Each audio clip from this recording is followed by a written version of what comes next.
sebuah pulau di Sunda kecil adalah ia yang disebut dalam Kitab Negara Kertagama dari zaman Kerajaan Majapahit sebagai Lombok Sasak Mirah Adi. Berarti, kejujuran adalah permata kenyataan yang baik. Kini, Lombok dikenal sebagai negeri kaya budaya, tanah penghasil kain tenun nan indah, dan salah satu destinasi pariwisata super prioritas di Indonesia, dengan Mandalika di Kabupaten Lombok Tengah sebagai timur epicentrum. Hadirnya banyak penguasa seperti Kerajaan Laek, Kerajaan Majapahit, Kerajaan Selaparang, hingga Kerajaan Karangasem tak hanya berandil besar pada berkembangnya agama Hindu dan Islam di masa lampau,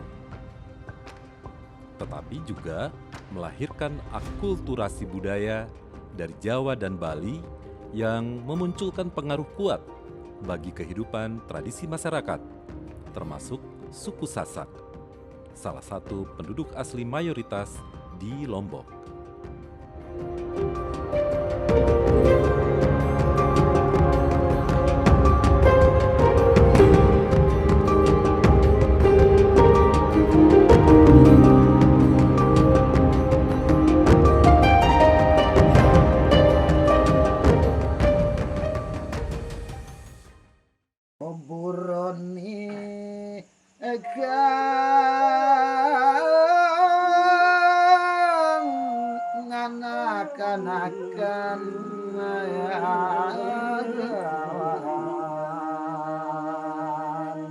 Kemudian seuang panggil ini si sang raja, setelah dia lihat sama sang raja ini manjangan, ini kijang, kemudian diburulah olehnya.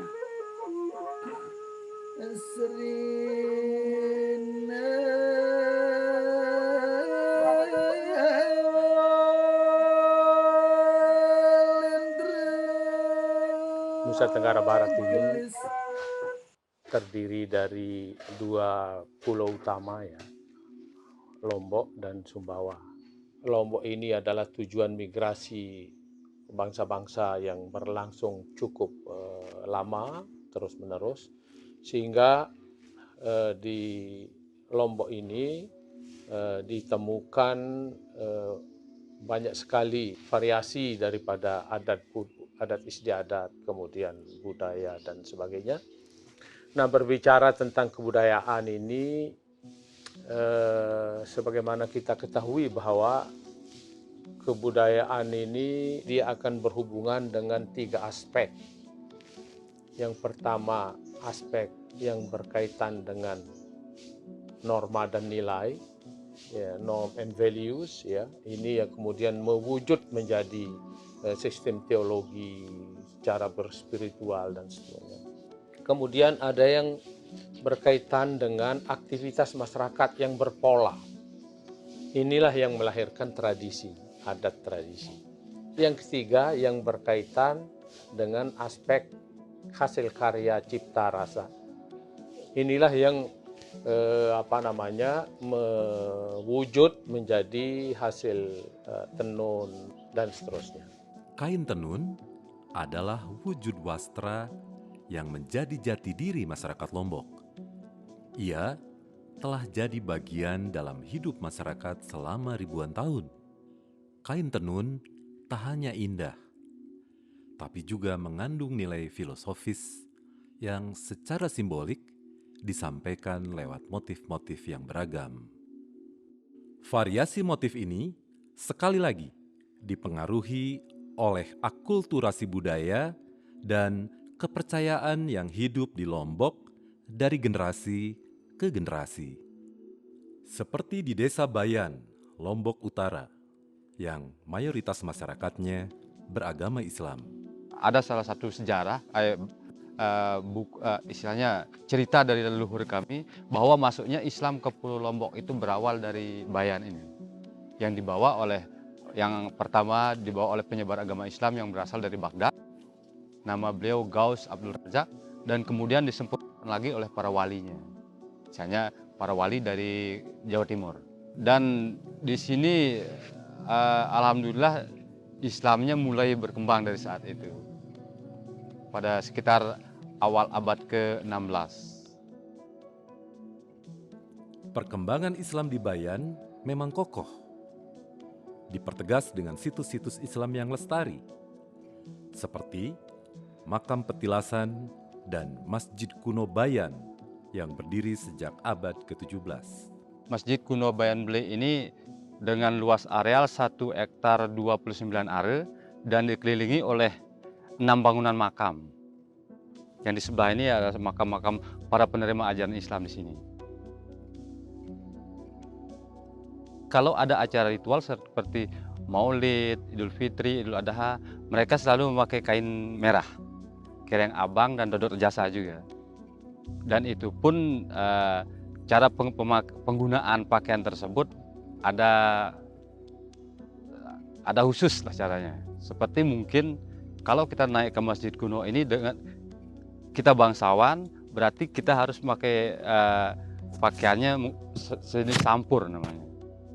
Berarti kita harus menutupi lengan kiri. Dari segi pakaian pun kita sudah tahu mereka dari golongan apa. Misalnya kalau masyarakat biasa, mereka cuma pakai kemben biasa. Dan kalau masyarakat yang bangsawan, mereka pakai sampur. Kain tenun Bayan masih dibuat secara tradisional dengan tangan dan dibantu alat tenun sederhana dari kayu. Yang jadi ciri khas tenun Bayan itu sebenarnya banyak sih gitu ya kan, berbagai macam tempat gitu kan. Khususnya kalau kain itu rendong abang, itu khusus untuk adat ritual. Kalau rendong abang rejasa gitu. Kalau yang seperti saya pakai ini kayak lipa gitu, itu untuk acara formal gitu. Tapi diharuskan juga gitu ya, karena kita di sini itu kenapa tenun sampai sekarang masih dipertahankan khususnya Bayan ya di Lombok Utara ini, karena masyarakat adat sangat membutuhkan gitu. Kita di sini tujuan utamanya itu untuk mencukupi atau melengkapi pakaian masyarakat adat gitu. Makanya sekarang juga dengan adanya pandemi ini juga kita tidak begitu merasakan lah, karena masyarakat membutuhkan setiap saat gitu. Orang alam kita masih seperti kalau untuk upacara adat itu kita membedakan kan untuk upacara adat. Dulu juga awalnya semua kain tenun itu dari perwarna alam. Sekarang juga karena banyak konsumen luar yang butuh gitu, jadinya ya kita memperbanyak yang sintetis gitu. Jong itu singkatan dari junjungan. Kalau jong ini harus di atas gitu kan. Tapi ini dipakai pas acara ritual saja. Itu pun kita pakai acara formal. Dan ada meninggal juga, pati juga kita pakai. Jadi itu di atas saja gitu, di kepala gitu. Yang ini namanya lipa. Ini biasanya untuk kemban perempuan gitu ya, pasangannya kain poleng ini. Yang seperti saya pakai ini, dan ini rendong abang. Ini rendong abang yang khusus dipakai acara ritual gitu. Tapi yang punya rumbe gini itu khusus laki-laki gitu, karena dia harus makainya ngujung gitu. Pasangannya rejasa. Jadi kalau mau tanya ini beliau itu orang asli Bayan atau bukan, punya rejasa enggak gitu, pasti punya gitulah gitu ya. Sapu itu kayak udeng gitu untuk laki-laki. Memang dia dari Jawa, mungkin batiknya dulu dari Jawa. Dan ada juga kalau yang dibuat di sini itu khusus untuk kiai, dari benang putih dan yang putih polos. Kiai dan pengulu. Kain tenun bagi masyarakat Bayan dianggap sakral. Khusus motif, setelah Islam masuk, wujud makhluk hidup dalam motif tenun Bayan mulai dihindari atau disamarkan. Motif tumbuhan atau bebungaan kini menjadi lebih dominan. Pertanda pengaruh Islam masih kuat dijalani di Bayan.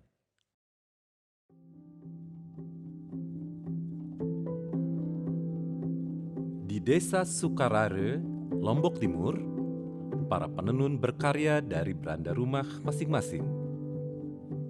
Ciri khas kain tenun Sukarare adalah keistimewaan motif yang dirancang langsung dari kepala para penenun. Selain orisinalitas tersebut, kain tenun Sukarare masih menggunakan pewarna alami untuk mewarnai benang-benang bahan dasar tenun. Ia dihasilkan dari kulit kayu mahoni, biji buah asam, daun sirih, juga kunyit.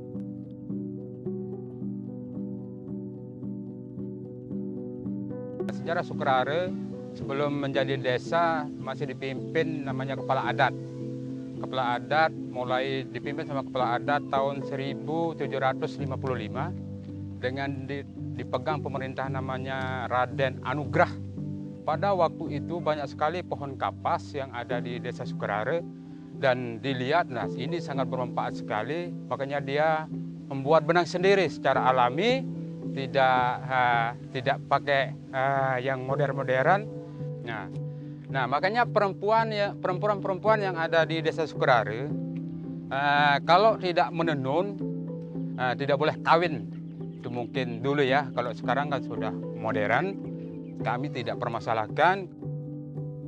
Sejak kecil, para perempuan di Sukarare sudah belajar menenun. Hingga ketika dewasa, mereka sudah pandai. Kepandaian menenun memang jadi syarat untuk perempuan Sukarare bisa menikah. Karena itu, ada ungkapan yang mengatakan perempuan tidak bisa disebut perempuan Sasak jika tidak bisa menenun. Atau gadis Sukarare belum pantas menikah jika tidak bisa menenun. Kita kan midang bahasa Lomboknya ya. Kalau bahasa Abang kan apel. Kita midang sambil kita diajak kerja sama sang gadis. Nah, dia merengek-rengek juga mau dibantu. Tolong saya isikan penengol untuk motif, kita bantu. Nah, kalau dia capek, nah kita bantu lagi kan untuk ngumpuk-ngumpuk. Nanti kalau ada yang datang lagi, mungkin dulu kan banyak pacarnya, tidak cukup satu orang. Kalau satu pacarnya dikirain tidak laku-laku. Makanya satu gadis bisa pacarnya 5-10. Nanti kalau kita tidak mau gantian, bertahan, cuma malah kita akan bertengkar. Nyawa taruhannya. Nanti mungkin di tengah jalan ditunggu kita. Nanti datang saya sebentar, keluar. Nanti datang lagi, dia juga harus keluar. Makanya kalau bahasa Lomboknya pare rekat pare rau, Semarang cekat ini mau. Ya kan deh, itu yang terjadi. Maka punya pare rekat pare rau. Ya, dan harus kita duduk rapi. Gini, duduk rapi. Ya, sambil kita bantu, malah giliran kita. Kadang-kadang kita disuruh juga ngumpul-ngumpul. Supaya sambil kita ngobrol-ngobrol, sambil ada hasilnya, kita pulang gitu kan. Kalau dia bodoh-bodoh tertarik sama kita, dikasih kain. Kalau dia, memang dia kan suka sama kita, pasti wajib sudah dikasih kain. Nah dulu, kalau sekarang kan HP saja yang main. Berarti kita kan sudah tersambung. Gitu kan. Tapi tetap walaupun tersambung, walaupun suka sama suka, tetap kita ngambilnya nyuri. Makanya hati-hati ke Lombok, di sana banyak pencuri. Gimana kita pas disebut kita pencuri, ibu bapak kita nyuri dulu baru kawin. Kalau mau kawin kan maling, dicuri. Kalau kita minta sama orang tuanya, pedang naga puspa nanti keluar sama bapaknya. Keunikan tradisi tersebut dan keindahan warna-warni kain tenunnya menjadikan Sukarare kini termasuk dalam daftar desa wisata unggulan dan tumbuh menjadi sentra tenun terbesar di Lombok. Namun, jika ingin menggali lebih dalam tentang kain tenun yang bisa menyembuhkan, datanglah ke kaki Gunung Rinjani, ke sebuah desa bernama Pringgasele. Penduduk asli Pringgasele diyakini berasal dari keturunan Kerajaan Selaparang. Tercermin lewat asal kata Pringgasele. Pringga artinya generasi atau keturunan, dan Sela dari Selaparang, kerajaan kuno yang pernah jadi salah satu kerajaan Islam terbesar di Lombok. Sejak pertama kali diperkenalkan pada abad 15 oleh Lebay Nursini, tokoh agama Islam dari Sulawesi, kain tenun masih lestari dan bertahan hingga kini. Tenun Pringgasela itu mempunyai khas. Simple tapi ada keunikan dan ada filosofi di dalam motif tersebut. Yang kedua itu warna. Dari warna alam itu, dari dulu itu masyarakat Pringgasela itu bisa membuat warna dengan cara tradisional.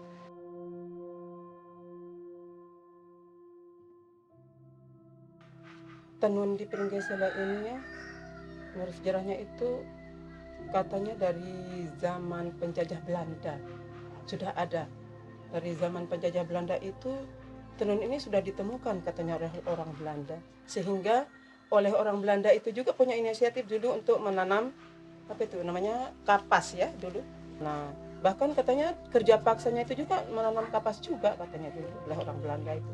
Pada zaman penjajahan Belanda itu hasil tenun orang di sini itu dibawa paksa ke Belanda katanya.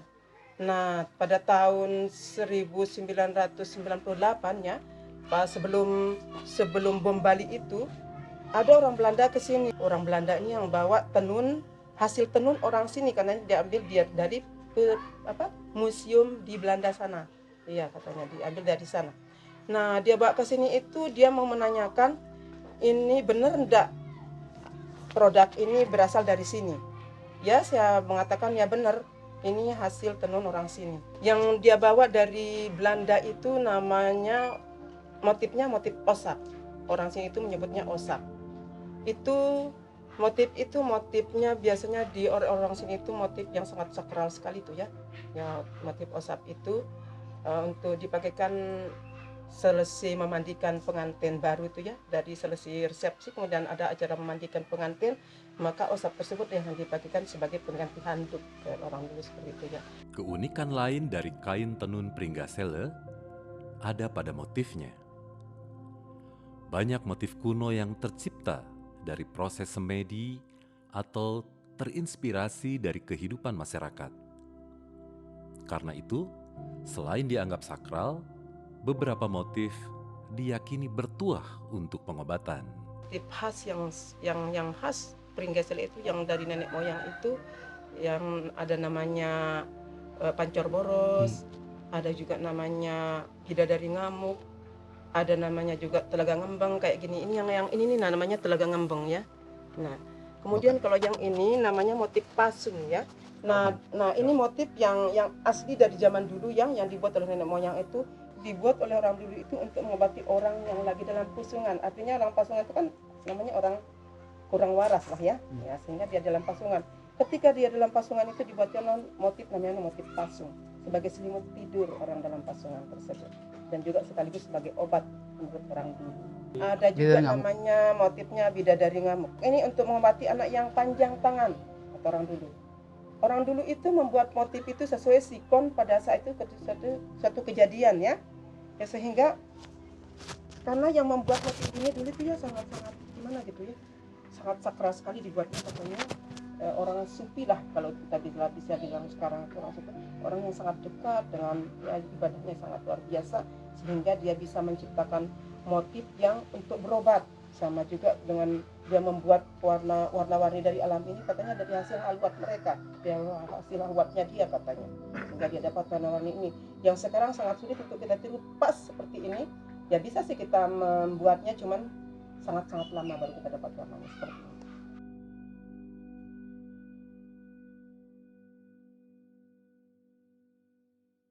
Dulu saking sakralnya tenun Pringgasela itu tidak boleh dilihat. Itu khusus tempatnya bertenun. Orang itu jadi ada namanya poposan, dan juga dia itu dulu kalau bertenun itu tidak boleh dilihat. 24 jam harus jadi. Kalau ada acara adat, misalnya ada acara adat desa atau gawe desa atau perkawinan bangsawan, itu khusus penenun yang membuat desain atau motif itu sendiri. Misalnya motif burung atau motif bunga, itu persis sekali burungnya hidup. Saking sakralnya orang tua dulu membuat desainnya. 24 jam tidak boleh lebih. Besok ada acara, sekarang dibuat, besok pagi langsung digunakan. Masyarakat Pringgasela sejak 8 abad lalu masih menjalankan tradisi Boteng Tunggul untuk merayakan lestarinya kain tenun kuno bernama Tunggul yang usianya 850 tahun. Tradisi ini tak hanya merawat ingatan akan kekayaan tenun Pringgasele, tapi juga upaya penting mencintai warisan Nusantara. Karena jalinan hidup yang erat terkait dengan kain tenun, suku Sasak percaya bahwa mereka lahir, tumbuh, belajar, hingga mati bersama tenun.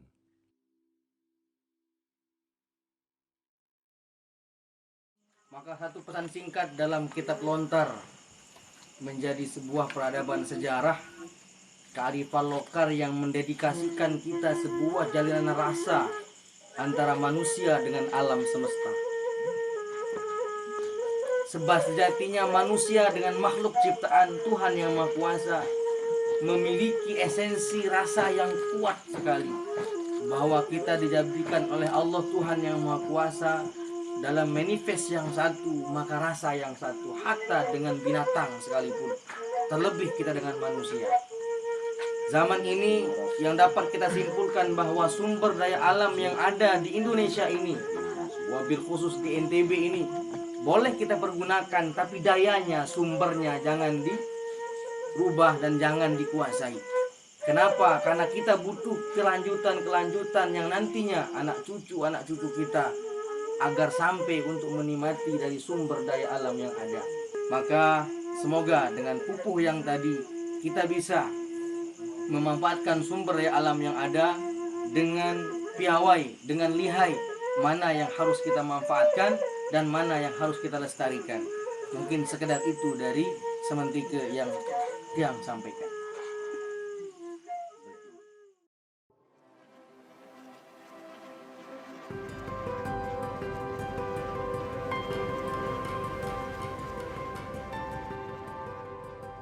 Dalam perjalanan panjang kain tenun, kita pun menyadari betapa kain-kain ini tak hanya menjadi bukti akulturasi berbagai pengaruh kebudayaan dan kepercayaan yang kuat, tetapi juga pemegang teguh tradisi dan menjadi jembatan antar generasi.